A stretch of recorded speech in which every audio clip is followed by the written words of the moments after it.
want to talk about something that's kind of near and dear to my heart. I try not to talk about him too much on the show because the show's about everything. But as I've told people many times before, I'm a Pittsburgh Steelers fan. Huge Pittsburgh Steelers fan. And the Steelers recently signed Dwayne Haskins, former number 1 draft pick for the Washington football team, former Ohio State superstar. I think Haskins went like 15 overall, lasted a year and a half in Washington, got cut midway through this season, and just signed a futures contract with Pittsburgh. Now, what this means is that Haskins is getting paid very little. He's only getting paid about $800,000, which, you know, to you and I seems like a lot of money, but to a guy like this, probably not that much.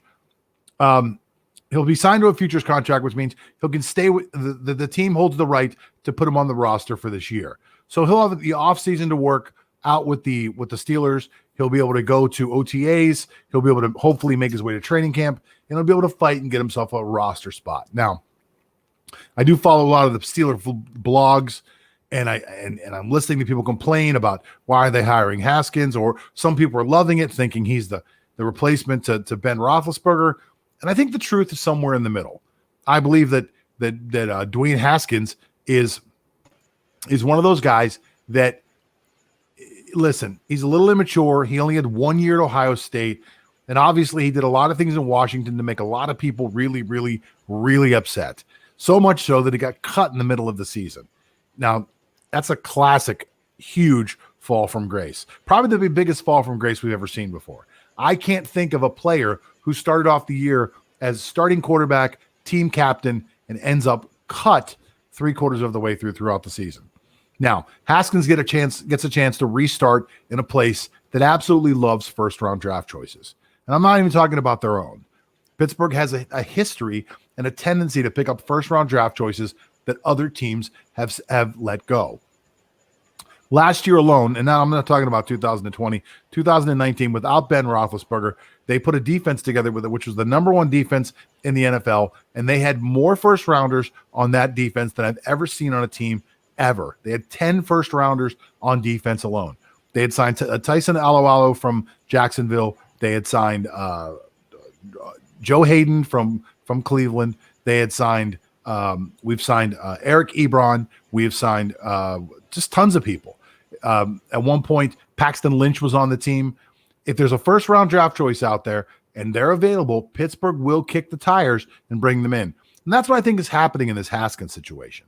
I think Dwayne Haskins is basically just an opportunity that they're looking at. And if he turns out to be something, great. If he turns out to be nothing, that's fine too. It's worth it to kick the tires on a guy like Dwayne Haskins. Now, what does Dwayne Haskins bring to Pittsburgh?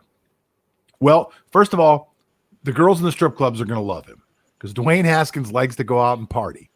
So Dwayne Haskins is going to go out, spend a little money, and boost the economy of Pittsburgh.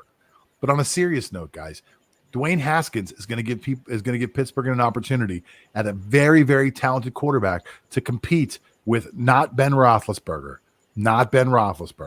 but to compete with Mason Rudolph, and to have that kind of arm talent of Mason Rudolph, who was supposed to be a first rounder or graded by a lot of people was a first or second rounder.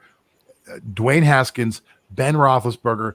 You should have guys that are trying to impress each other in practice, push each other in practice to get a little bit better. And don't discount Josh Dobbs because Josh Dobbs is a really smart guy. So I could see Pittsburgh holding on to 3 or 4 quarterbacks throughout the season. And I think Haskins has an opportunity to recreate himself there. Tomlin has been known as that father figure, mentor type of guy. And it's no disrespect to anybody who's coached Haskins before. Maybe Haskins just needed to be rebooted. Maybe staying in Washington, which is an area he's from, wasn't the best thing for him. Maybe he needed to go out to a different city, try a different world, and see what it brings to him.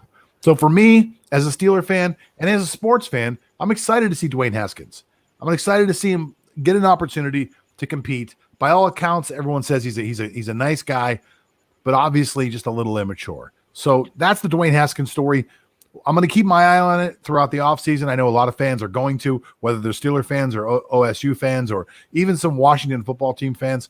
They'll be paying attention to see if Dwayne Haskins can actually make it in Pittsburgh. And I for one, think he's got a pretty good chance.